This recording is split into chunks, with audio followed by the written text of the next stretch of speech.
Hi everyone, welcome to Songwriter Spotlight. My name is Sonia and I'm your host this evening. We are coming to you from the West Tennessee Delta Heritage Center in Brownsville, Tennessee, home of the Tina Turner Museum, the Sleepy John Estes Home, as well as the West Tennessee Music Museum. Our guest tonight is Paul Crum, a Memphis musician who originally hails from Missouri. So help us welcome him. Paul, we're so happy to have you in Brownsville this evening. Welcome. Let's just start with your music journey. When did you learn to play guitar? Well, I think I got my first guitar when I was about 12 years old. Sears and Roebuck catalog for Christmas. My dad was a thrifty man, and I picked out the 1995 model, and he surprised me that year and sprung for the 2995 model, but silver tone acoustic. But that's when I first started playing, and wasn't too long after that we formed a garage band, Monkeys and Trogs and Wild Thing and all that, and so I graduated to electric guitar, and I actually wrote a few songs back in those days. They weren't anything to brag about, but we got on the George Klein show, the talent party show in Memphis, and being from rural Missouri, that was a big deal. I started playing quite early, and songwriting, I didn't do a heck of a lot of songwriting really until I got to be an old man, and just sort of picked it up maybe 8 or 10 years ago seriously, and so I'm like a Grandma Moses in that regard. Well, so are you self-taught on the guitar, or did you take lessons? I'm self-taught. Had a few old mentors along the way, that would show me a new chord here and there, but pretty much self-taught, yeah. When did you move to Memphis? Well, I started Memphis State right after I graduated high school back in 1971, and made it about 2.5 semesters before I dropped out, and then moved back to Missouri. Ended up getting a newspaper job over in Arkansas, and that's where I met my lovely wife, and did that until about 1980, and then moved back to Memphis, and I've been there ever since. What's the first song you're going to play us today? Well, I'm going to do one, I guess. This is a song my friend Donna Paget Bowers likes a lot, because she's got Bad Penny Production. This song's called "I Always Pick Up a Penny." It's about my family's proclivity for picking up loose change when we're out for a walk, so I'll play that one for you.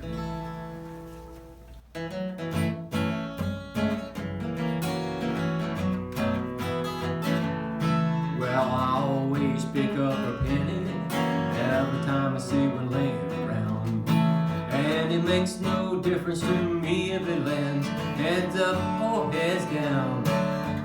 I know it's not worth much, about 1/100th of a buck, but it makes me grin again and again, and maybe brings me a little luck.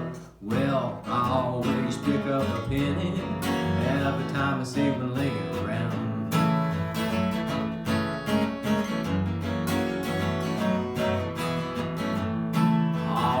Say I'm too thrifty, they tell me I'm wasting my time.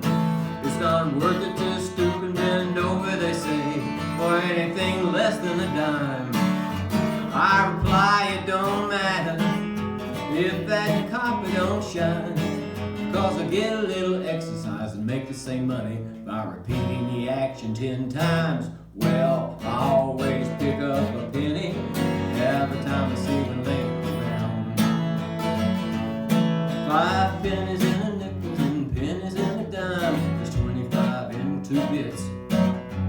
If my pockets are bulging with pennies, then I think nothing fit. A penny saved is a penny earned, at least that's what I was taught. If you want to share something that you have learned, here's a penny for your thoughts.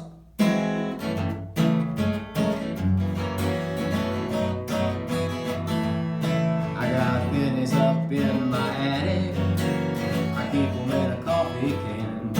I got a sock full of pennies in my bedroom drawer, in the kitchen in my pots and pans. You see, I used up all my piggy banks, and now I got a substitute. But I sure made a lot of loot. Well, I always pick up a penny every time I see one laying around. 5 pennies and a nickel, 10 pennies and a dime, there's 25 in 2 bits. And if my pockets all bulging with pennies, and I think nothing fit. A penny saved is a penny earned, at least that's what I was taught. And if you want to share something that you have learned, there's a penny for your thoughts.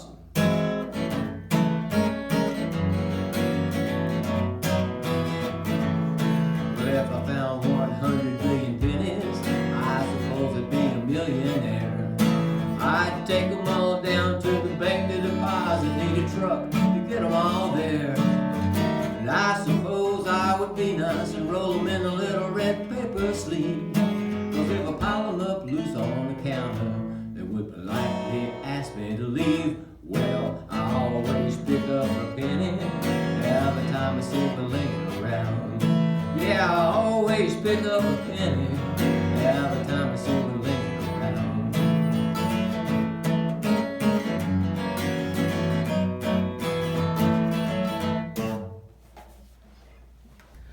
Let's talk about your songwriting. You said that you picked it up late in life. Why songwriting? Good question. I really don't have a why. You know, it's just writing, I guess. I was a journalism major in school and did a little writing for newspapers.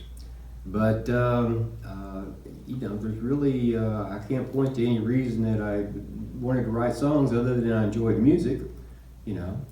And I was really reluctant to play them in public. You know, I started going to open mics a few years ago, but, you know, it's really hard to hold people's interest when, you know, everybody's talking and shooting pool and whatever in these places. And you know, every once in a while I see somebody get up and do an original. I think, well, you know, mine would probably stack up with theirs, you know, so I might give it a shot. And, you know, people actually started listening, and then people started coming out and listening to me play my own songs for an hour or so, you know. I thought, wow, this is great. So just led me on down that road. I developed some relationships with other songwriters, and I think, you know, more than anything, that is an impetus for, you know, wanting to write better and better songs. And you know, I got involved with the Memphis Songwriters Association. I formed a Bartlett Songwriters Alliance, and even got in a situation where I could mentor, you know, people that were just starting to write and help them out as well. So it's been a fun experience. Do you remember what your first song was that you wrote? Yeah, oddly enough, it's interesting. The first song that I remember writing was a thing called "All You Need," or "Love Is All You Need." I think, you know, back during the San Francisco era, Love and Peace days, and about the time that the Beatles came out with "All You Need Is Love," you know. So I always thought they ripped that off from me. So, but yeah. But yeah, that's the first thing I remember writing. Yeah. Is that something you want to share with us? You You remember it that much? Okay. I think I just can't understand why people don't love a fellow man. It gets more obvious every day. Love is the only way. Love,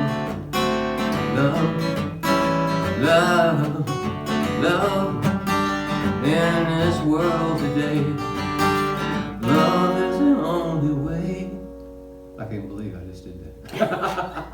That was good. That's muscle memory, I guess. But that, yeah, that's when I was 14, 15, something like that. Yeah. So most recently, what inspires you to write more than anything? Probably my beautiful wife. You know, she's hiding her face over there. But all the love songs I write, are obviously about her, and she's wonderful, and I try to tell her that in any way that I can, in song or whatever. I've got one that I at one point I thought she probably gets tired of hearing me tell her I love her all the time. So maybe if I learned another language, I could tell her. So this is one called Multilingual Lover.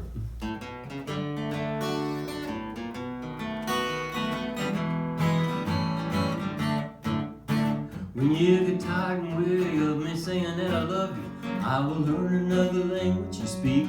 You shut to me like a bold French lover, or translate it to the ancient Greek. If I told you every day, and if you heard it every minute, if I said it every second of the day, I would be compelled to completely reinvent it so you could hear it in a brand new way.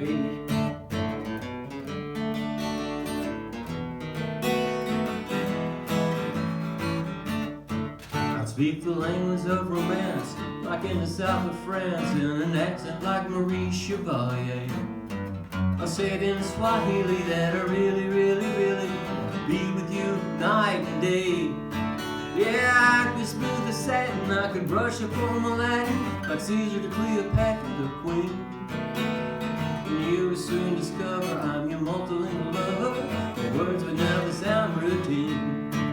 Now I'm no linguist, I'm not clever or distinguished, but I will study hard for you to find 1,000 ways to convey my affection and whisper them all in your ear. Would it make you feel all giddish if I said to you in Yiddish, if I didn't live my pretty? I might habla español and tell you te amo, as I might say it in Mexico City.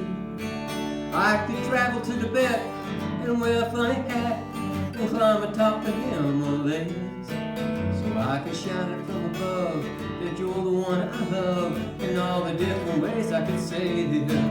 Now I'm no linguist, I'm not clever or distinguished, but I will study hard for years to find 1,000 ways to convey my affection and whisper them all in your ears. I could learn to speak Burmese or even Japanese if it would keep you interested in me. I could flirt with you in Kurdish, say sweet things in Turkish, and tease you in Portuguese. I never want to bore you, cause you know how I adore you. I'll even tell you in your dreams. And you will soon discover I'm your multilingual lover, the words would never sound routine. Yeah, you will soon discover I'm your multilingual lover, the words would never sound routine.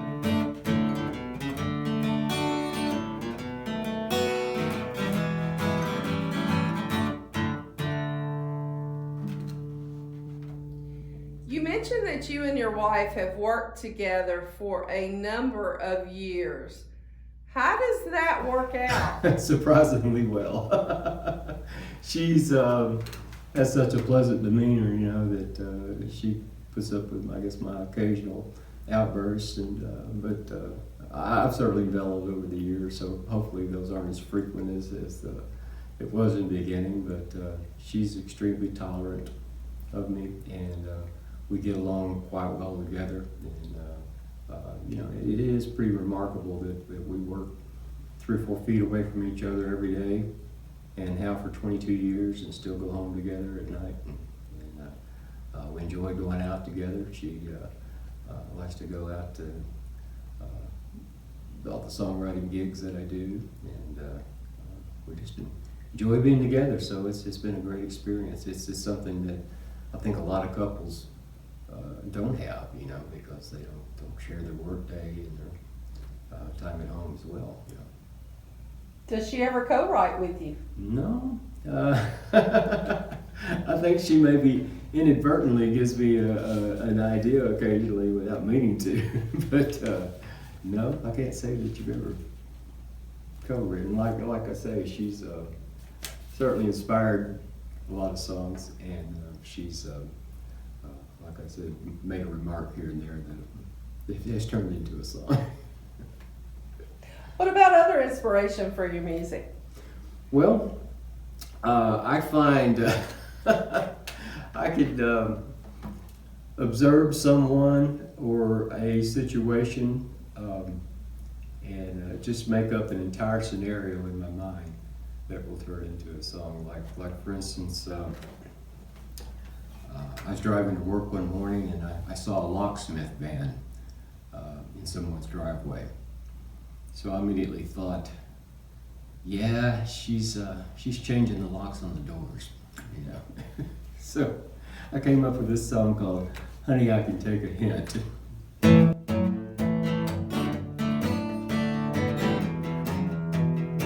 She changed the lock on the door, pulled up a welcome mat. She said it's not like before, this time we're done and that's that. She says that I gotta go now, though I just paid a month's rent. Yes, I'm no longer welcome, honey, I can take a hint. She threw my clothes in the front yard, and then she lit a bonfire. Looks like she won't reconsider, this situation's looking dire. She called the lawyer this morning, he had the papers in. Said I had plenty of warning, honey, I can take a hint. Now you don't have to paint me a picture, your intentions have become crystal clear. And I don't need another lecture, there's nothing else that I need to hear. Unfriended me on a Facebook, already changed the status. I guess if we paid attention, I've seen the trouble coming at us. So now she's made it all public, quite the embarrassment. Yes, I'll just go on quietly, honey, I can take a hint. That restraining order is gonna keep us apart. You told that judge about your broken heart. Now I'm not allowed to even drive down the street. I can't get any closer than 500 feet. She took my name off the mailbox, unfriended our photograph. I guess her love's on the rocks now. She tore that picture in half, cleaned out our checking and savings. That money's already spent. Sure wish goodbye, I'll be waving, honey, I can take a hint. Yes, goodbye, I'll be waving, honey, I can take a hint.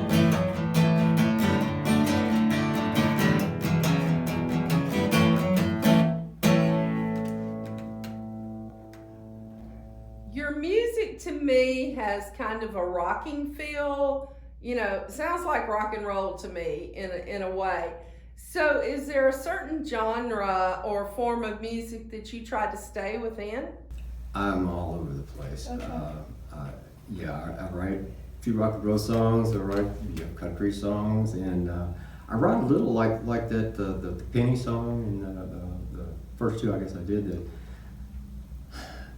are hard to classify. I'd almost put them like in a ragtime, you know, type old-timey sound, which is surprising because that's not anything that I listen to particularly, but a lot of my songs come out in that old-fashioned, you know, crooner era type of style. So what comes first, the music or the words? I'd say the majority of the time it's the words or phrase or an idea. Yeah. Usually it starts with a phrase. Well, I'll play you one for instance. and like I say, ideas come from all over the place. This is a good example of that. I was out for my morning jog and I got a rock in my shoe. So that became a song.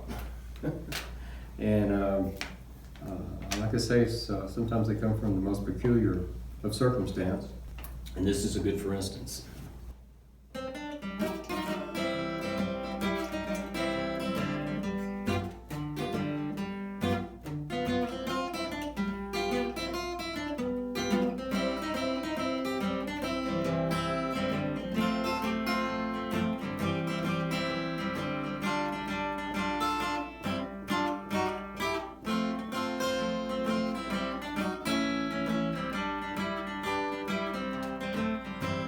Rock in my shoe, it's got me thinking of you, as peculiar as that might sound. You see, I'm walking your way, I'll be there later today, but nothing's gonna slow me down. It's just a small tiny stone, I think I'll leave it alone, 'cause I don't have a moment to spare. I got a rock in my shoe and I'm thinking of you, and all the tender moments we share. Everything that I do, it reminds me of you, and nothing in my world is quite the same. I see your face in the clouds, I hear your voice in the wind, like you are gently calling out my name. With every step I travel, there's that little chunk of gravel, and I will never break my stride. I got a rock in my shoe, but until I'm with you, I'll bring it along for the ride.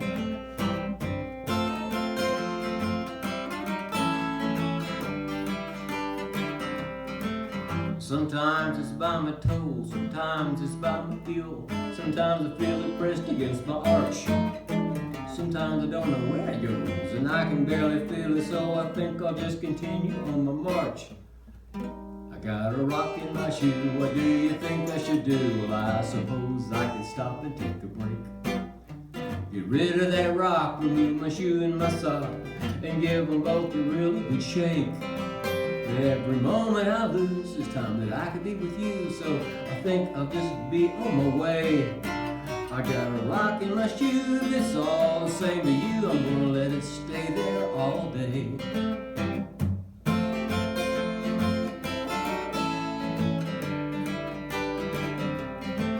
Now the storm clouds gather, it could start to rain, and lightning could strike me through and through. It could snow 4 feet, I could be pelted with sleet, but nothing's gonna keep me from you. I got a rock in my shoe, and I'm wondering who could understand why I'm not annoyed. How I could tolerate such an uncomfortable state, and one that I could easily avoid. Well, as I tried to explain, neither the wind nor the rain could keep me from this love that I have found. I got a rock in my shoe, and until I'm with you, nothing's gonna slow me down. I got a rock in my shoe, but until I'm with you, nothing's gonna slow me down.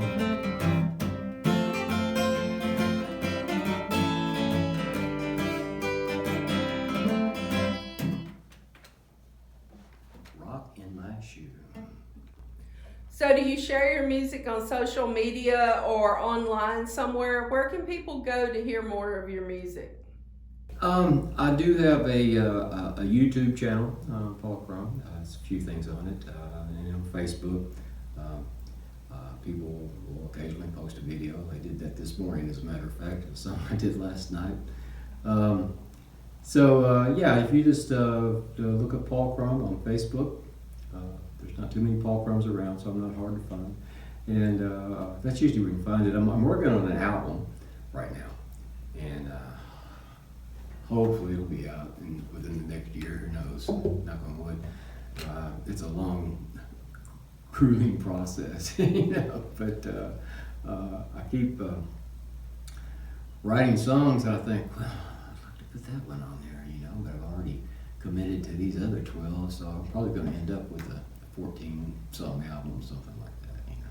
What's another song you're going to play for us? Okay. This is one that I wrote. Sometimes I write from perspective of someone else, and I had a good friend that I met. Right away, I liked the music that he played, and we became pretty good friends. And he was a year or two younger than me maybe, but you know, we're both on up there in years.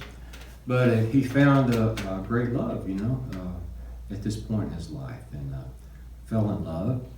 And she spent most of her time living out west.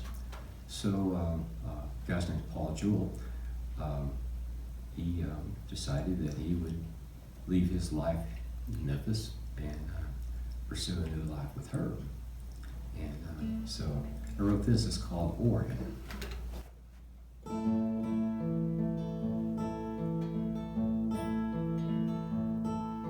Sorting through the memories, these boxes to be filled, little pieces of my life bound for the shelves of the Goodwill.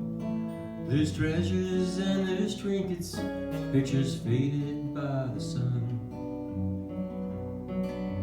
but I won't need them anyway when I get to Oregon.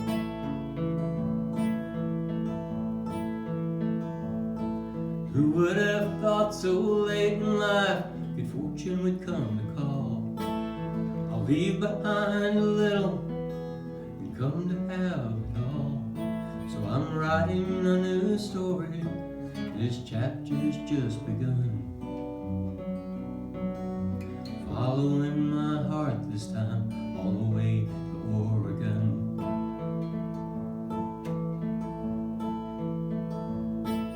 I aim my truck at Portland, I aim my heart at you. I aim to get it right this time, if it's the last thing that I do. I know this year's been hard for you, waiting there for me, and I will shed a tear or two when I leave Tennessee. Leave my brothers and my sister, and I'm still my mama's son. I'll keep them here inside my heart when I get to Oregon.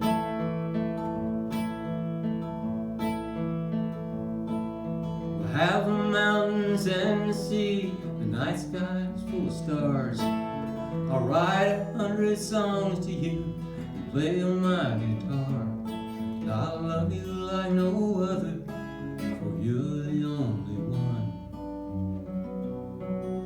And I will have you to myself when I get to Oregon.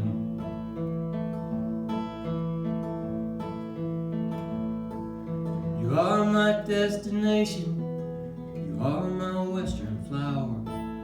You're every road I travel, you're my every waking hour. Now I'm packed and ready, one last look and I'm done. Happy love led me down the road to Oregon.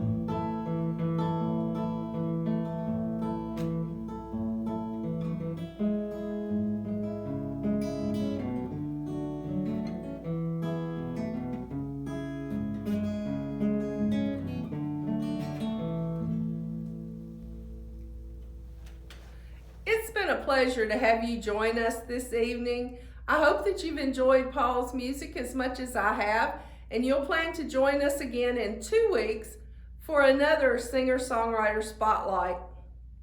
Paul, thank you for being here, for coming to Brownsville, for entertaining us with your stories and your songs. What do you have that you can play us out on? Life experiences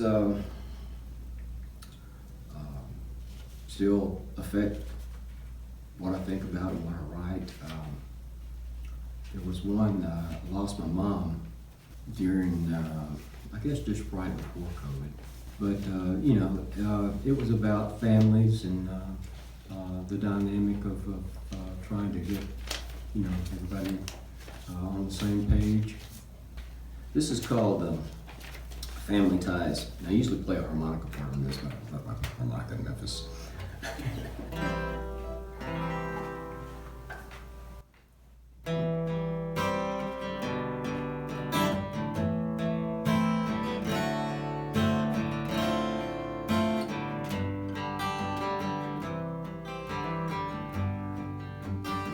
Styrofoam covered dishes, we'll divide the loaves and fishes. Stories make us laugh, make us cry. Balloons are filled with our own breath. We bless our lives and mourn our deaths, floating on a string, those family ties. We fuss and cuss, complain and bicker, tears flow like water, the blood is thicker. I couldn't get a word in if I tried. Religion, race, and politics, a conversational apocalypse, hanging by a thread to those family ties. Those family ties that bind us, can't we leave it all behind us and just get along, thus sweet by and by? 'Cause when you get right down to it, we're more alike than we'll admit, tangled up in all those family ties.